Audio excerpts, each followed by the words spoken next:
Here's a walk around video from this weekend's historic sale at Ascot Racecourse. It takes place on the 7th of March 2026. Hopefully the weather will be as nice as it was when I visited on the Thursday just before. Hopefully you're seeing this video in time for the auction as well, just in case you did want to bid on anything. It's an eclectic mix for historics, especially early in the year. You've got that huge international that was at the start of the video. You've got a Project Lamborghini Espada here, which I think it had 40-something thousand pounds spent on it in 1997, including a body restoration and engine rebuild. But unfortunately, the body is in reasonably poor shape. There's lots of cracking to the roof. You can see the corrosion to the wheels there, and it looks like the engine hasn't run in quite some time. You'll see the engine right at the end of the video if you'd like to see it. That car is no reserve, but I expect it needs a lot of money spent on it, possibly more than it's actually worth. The Citroen DS next to it was a rally car. Has it competed in rallies as well and has specific conversions. You've got things like this van, which comes equipped as a coffee stall. You've got this Rolls-Royce Camargue, which looks to be one of a few cars offered from a formerly Middle Eastern collection. An interesting car, Camargue. There is another one coming up at auction soon, but they're cars you rarely see. I really am a fan of them. I'd quite like to have one. I did have a look around it.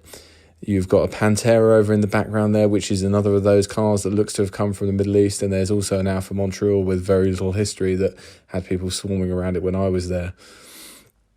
There's lots of cars in the auction. As I said, it was really nice and sunny, almost balmy when I was driving around, walking around rather, looking at cars. I'm thinking of driving. And I hope it's the same for the auction, because Ascot is pretty grim when it's cold. I think the rain isn't too bad, but when it's cold there, it's pretty miserable. Having been there a few years ago when it was freezing, it wasn't very much fun. Lots of cars inside, lots of high-value cars as always, but plenty of mid-range too for the people that aren't quite looking in the hundreds of thousands. You've got everyman classics, you've got modern classics in there like this Ferrari 355. It's a shame it's not a manual gearbox car, but it does look reasonably guided. It is a Spider, so maybe not as popular for everyone, but I thought it was a nice looking thing. I was also a bit disappointed at that beautiful yellow 911, the 993 up ahead. Although it has a grey interior, it does have hardback colour-coded seats, but that is also an automatic rather than manual, and I suspect that the value would be quite a lot higher for a speed yellow car if it was a manual. Although when walking around, it seems like I was one of the only ones who actually liked the colour, which probably isn't too surprising for a yellow car, but not a yellow 911. I'm sure I've seen the 190 SL that's beside it before as well, and I've definitely seen the big yellow international truck outside before at a historics auction. It didn't sell, so I'm curious to see if it sells for this auction. Moving on, there is an SLS Roadster. Occasionally I do get an SLS through at historics.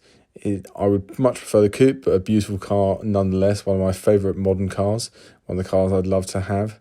There's a couple of older Aston Martins in there in this auction, including a beautiful old Volant, which is guided at nearly £600,000 from memory, and you'll come across that shortly in this video. A fiberglass Ferrari 308 there, one of the early cars. I think it's guided around £100,000 to £115,000 or that kind of figure, maybe slightly less than it would have been a few years ago for one of these early cars, but that's the car that everyone wants for one of these 308s. I do have a few favourites in this auction. Most of them are outside, but we will get to them and I will mention them as I go around. There's that Volant that I mentioned. It's a beautiful colour. It's a triple carb car from factory as well, I think, from memory. It's a nicely optioned car and it just presents beautifully. We also just saw a glimpse of not a Ferrari, we did see a Ferrari, but this BMW CSL. It's one of two in the auction. This one has been restored to a concours standard and the guide is around £160,000. I'm very curious to watch this auction and see if that car sells, because the other one is guided between £65,000 and £75,000 as a more usable classic. That was absolutely beautiful as well. There's a nice little Dino here and also an Esprit. Two mid-engine classics. Which one would you rather drive?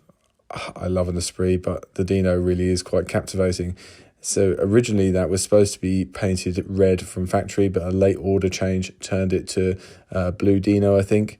And sadly now it's red again, because I think the blue would be absolutely beautiful. But what a car to drive, especially on a nice sunny day. I sat in one not so long ago and was blown away by the fact that I could actually fit for one and it was comfortable, but just what a special little thing it was. This is a commemorative edition Jaguar E-Type, so a very late V12 just there. It's got a high guide, I think it's 95 to 105 or somewhere around that kind of figure. You've got this nice little XK120 SE, I believe. It was originally a left-hand drive US car that's been converted after being re-imported to the UK. An automatic V12 Series 3 Jaguar E-Type here, guided around the mid-30s. Lovely in primrose yellow, I will say. It's a colour that's really grown on me in the last few years. As always with auctions, quite a lot of 911s. That's always the way it is. They're a popular car for a reason. They're popular to buy, popular to sell, and generally kind of a nice thing to own. There's a Virage Volant just coming up as well, which is a wide body car, something of interest. One of those cars that people say drives terribly, but always seems to get a bit of interest at auction. More DVs as well. It seems quite popular in this auction. There is a blue one around somewhere. I can't remember exactly where in the video it's going to show up, but we'll see it. The rear tyres on that Aston really are huge. It's almost ridiculous. But what a striking looking thing, I think. Perhaps a little bit ugly, but a little bit brutish as well. My kind of car.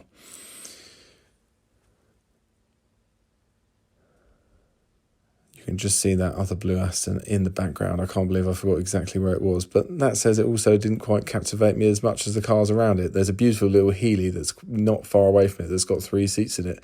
Beautifully restored. Really caught my attention. This Jaguar Special was built by an aluminium specialist over a course of a few years, and he built it basically by eye and built it to the spec he wanted. It originally was a Jaguar XK150, and it's got a 150 engine, 150 chassis in it.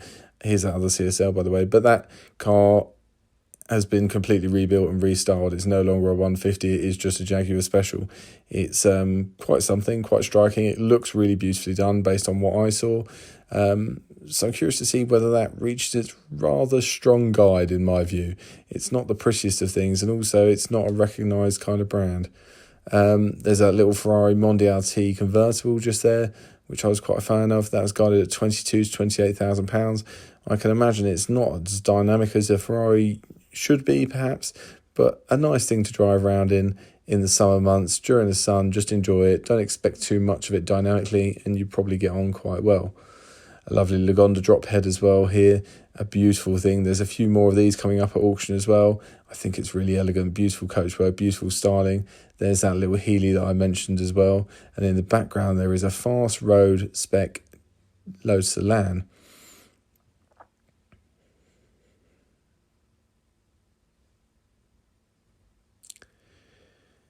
Shortly, we're going to be seeing a few more Rolls Royces and Bentleys. We get them, they kind of gathered together in a special kind of area. And one of my favourite cars in that area is a Park Ward limousine. Now, these cars are really, really, really quite rare. They are built for, or they were built for the most discerning Rolls Royce customers. And this car is registered in 1999. I'll point it out when we get to it. And it was originally owned by a lord. It's been solely looked after by Jack Barclay. It is a real timepiece for what Rolls-Royce could do in terms of the pure opulence of it. It's got a TV in the back. It's got absolutely everything you could want. I'm just going to break that thought and say this Bentley Continental GTC has just 4,000 miles on it, and the guide is in the 20s. It seems like a real steal, assuming that you actually don't have to fork out for some rather large bills where it's never been used.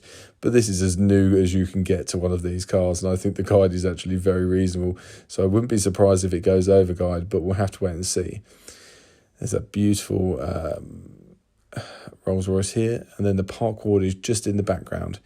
That car, for me, and Historics have had a few of these recently, is absolutely stunning. It's just so special. You think of the pure length of it. It's a proper limousine, as you don't really get anymore, and built for kind of captains of industry. I think there's probably only 40 or 50 of them that were built in total, and this is about as luxury as Rolls-Royce could get. I mean, look at that TV with the VCR. Some of the spec and the stories of them are really quite interesting, and actually the people that originally owned them too. There's an SL65 that's coming up later in this video. You just saw a glimpse of it. You've got this beautiful Sunbeam on the left here, and then another Rolls-Royce with Sedanka-style coachwork, I would say, based on the open cockpit. Another special there. There's this Continental R, which I was quite a fan of. It's a great colour for it, but I think I really would like to head for a later T. And I think those are the ones that probably, out of anything, will go up higher in value. I think the R have been stuck as a kind of £30,000 to £40,000 on the slightly higher kind of doldrums almost, whereas the T has pushed a bit higher, and it's the more performance variant that people will want as time goes on. And that period of cars, the 90s, is really coming into its own at the moment. There's always a fast Escort as well.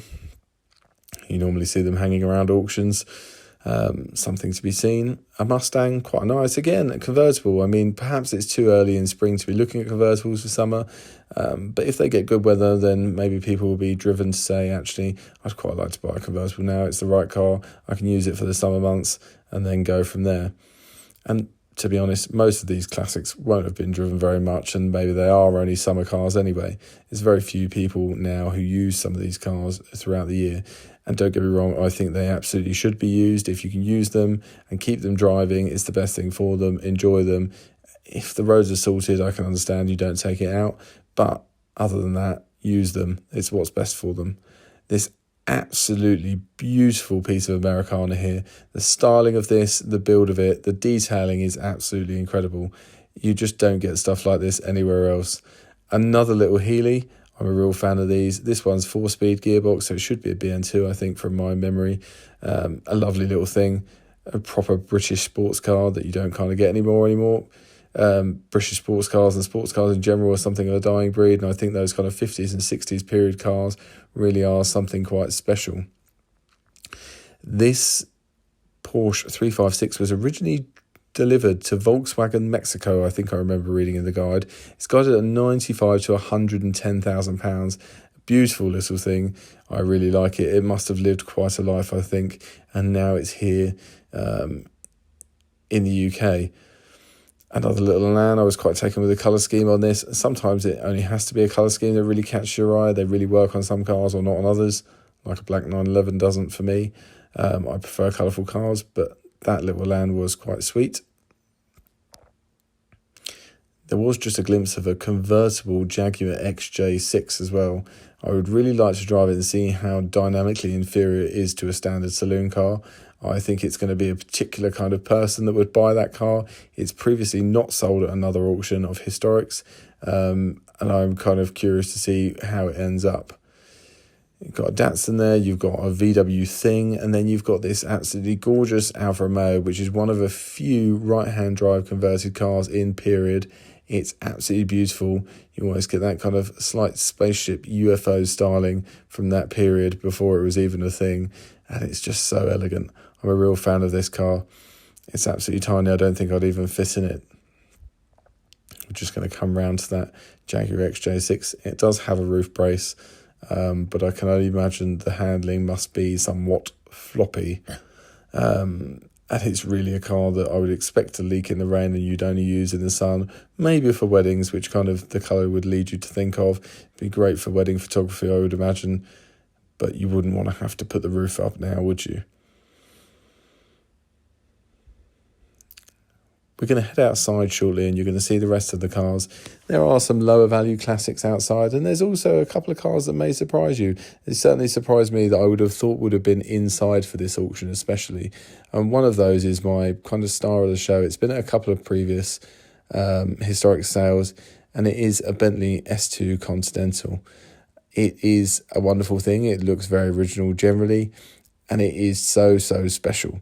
It was previously sold for £265,000 in 2017 and is now offered here with a guide of just £60,000 to £80,000. I'll point it out, it's beautiful. It's green, both exterior and interior. It's got a great history with it. It's got a great story. And for me, I think anyone who buys that will end up with a very special car. This Bentayga caught my eye. They have grown on me recently. It's a shame that there's some lacquer damage to the front. Just looks like stone chipping. This Alfa Romeo Montreal is the Middle Eastern car that I mentioned with very little paperwork. However, that didn't stop people being interested in it. They had a lot of attention. The guide is £25,000 to £35,000, which I would imagine is part of the reason for that. But what a beautiful car for that guide, or even over that guide. It's got that beautiful 3-litre fuel-injected V8 and such incredible styling. There's nothing else you could mistake it for, and it is one of my favourite cars of the auction. I'm really curious to see how well it sells or how well it doesn't, because paperwork is important to a lot of people, and as it should be, because it gives you an idea of where a car's been and how it's been looked after. It says that car's been restored. I don't believe that quite to be true. As restored as recently as maybe the vendor believes. There's not any paperwork to back it up either, and it is a little rough around the edges, but that's also kind of what it is. You don't want a car necessarily that's too perfect for that kind of guide, because there's questions raised over that, but we'll have to see. I really like a Maybach. The front suspension on the near side there looks to be sitting a little bit low to me. This is a £250,000 car new. Now it's offered with a guide, I think 39 to 47 or something like that. I would prefer a 62 personally, because I think a Maybach should really be as excessive as they can be. It's a really nice looking thing, and you think at the detail that Maybach put into those cars back then, they're not the same anymore. That is a special thing. We're also going to come up to not a barn find, but a slightly abandoned BMW 850 CSI manual in just a second, right there. It's a really curious car. It's offered with no reserve. I think the owner of it has been posted abroad in left-hand drive markets and hasn't been able to take the car, but actually has used this car and taken it as far as Poland on many road trips. As you can see, it looks like it's been sat by a hedge. It's absolutely filthy, and it is offered as something of a project. But when you open the window or open the door, the window still drops, and the interior actually looks quite nice, I'd like to say.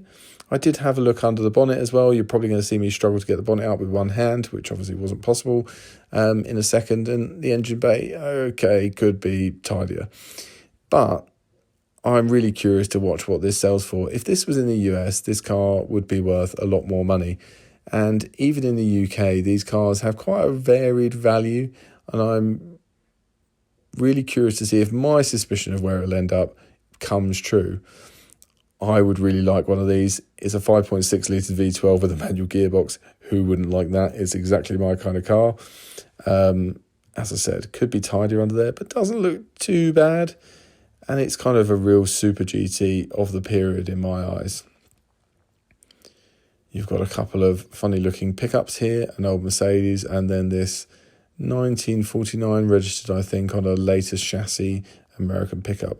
Personally, I wouldn't buy either of them to use, but they are kind of showpieces. Maybe you'd like to sit your car on one. Maybe you'd even trust it enough to take it to shows on. Who knows? There's a couple of slightly rougher Jaguars here. The XJS-C more than the XJC. You can see there's some bubbling by the bottom of the door and the bottom of the wing there. It looks like it needs a lot of love. It's later wheels on this XJ that are kind of putting me off.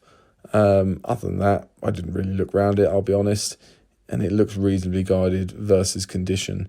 I would expect both of them to need some TLC though, and that's the case for a lot of cars at auction or in the classifieds. They are old cars, they do need work, they do need ongoing maintenance, and you've got to expect to buy with the view to spend money on them. It's very rare to buy an old car and not have to spend anything at all on it. That's just life. Coming up, we've got quite a nice Maserati QPV, a Quattroporte 5. This car is a 32,000 mile car, I think, from memory. You're going to hear it start up, or actually you won't because I've silenced the audio on the video. That's a shame. And I am quite a fan of this pearlescent white paintwork. In the photos, it almost comes yellowy, but actually in person, it really looks nice, and it looks like an original car. It looks like a low mileage car, and it looks like a well looked after car. It's guided at something like £8,000 to £12,000, which if you look at classifieds for Quattroportes, which I do a lot, I think that's quite reasonable. I'm really curious to see if it sells. Now, this is the Bentley S2 Continental that I mentioned that I have absolutely fallen in love with. The paintwork is patinated and faded. It's got a little bit of rust in places. Someone's left their bottle in it, which is a travesty. But what a beautiful thing it is. This is the car I would absolutely love to take on a road trip, drive it, enjoy it, and just kind of bask in the absolute beauty of it. That 500 SEL is armoured. It weighs a ton more than a standard car, which I find absolutely hilarious. I opened the doors on it whilst I was walking around taking photos, and it is so incredibly heavy. I can only imagine it must be glacially slow. The tyres on it are very, very interesting. I should have zoomed in on the video, but I didn't. They kind of fold back in on themselves. Bonkers car. This BMW 3-litre SI, I think it is an SI, I can't quite remember, I'm not a real BMW nut, I will admit. It's guided at, I think, £18,000 to £23,000. It was bought with the intention of restoring it, which never quite happened. I think it's quite a strong guide. I'm curious to watch that one as well. A nice little Maserati, it's a bi-turbo Zagato Spider, isn't it? Interesting tyres on it. Apparently quite hard to get in these kind of sizes. It's an automatic. It's got a little bit of bubbling on the front wing near the headlight, you can see, but it looks quite sharp from a distance. It's guided at £10,000 to £15,000.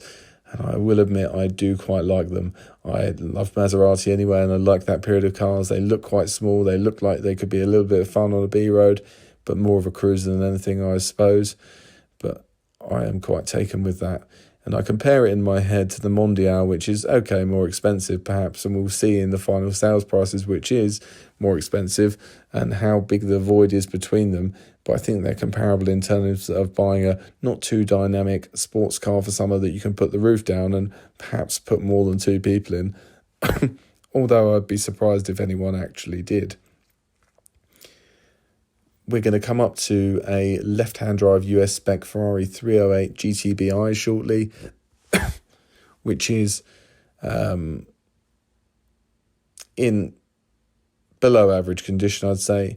You've got this Hummer, which has weirdly camera mirrors that look like they've been nicked from something else. I don't quite get that, to be honest. It looks like a bit of a hodgepodge. Doesn't know what kind of car it is. Here's that Ferrari. You can see some damage around the front splitter. Bits of paint just aren't quite right. It's guided, I think, £45,000 to £55,000. I'm curious to see if it makes that money. I'm not a specialist in this by any means, but I would have thought it would be high 30s. And then we come on to this Pantera, which is £35,000 to £45,000, which has been offered from the same previously Middle Eastern collection. It's had some recent maintenance work. I can just fit in it. It was described in the catalogue as they believe it to be original paintwork. I don't believe that's the case, given that there's parts painted that shouldn't be painted, and also the gear knob is broken. It looks like it could use some TLC and a bit of love and use, but I think the guide is reasonable for it ultimately, and I'm curious to see what it does. I absolutely love this Cadillac. I used to play this car on Midnight Club 3 on a PSP back when I was a kid, and I think absolutely what a great thing. I would love to drive around in that. It's absolutely ridiculous in every way, and no one needs one. This 928 is a GT. It was originally a different colour. I can't remember which. It is a manual car. It's got a reasonable guide on it. This Mercedes 560 SEL is a low-mileage two-owner car. I think it's 42,000 miles or thereabouts. Unfortunately, not lots of service history, as the original owner had his own transport company and serviced everything in-house. This little MGB is a real disappointment. I saw this car a few years ago at a historics auction, and I remember it being really quite wonderful, especially in terms of the engine bay. It looks like it's been sat outside since then. There's splits all over the bodywork, and it's just quite rough, whereas before it was actually a really sweet little car. It's also now described as a non-runner, which is even more disappointing because it looks like a fabulous little sports car. Hopefully whoever buys it will actually take it back up to the standard it once was and uses it and enjoys it and maintains it properly, which the current owner looks to have not, for whatever reason. A few more cars outside. Some of these are kind of the cheaper range. Not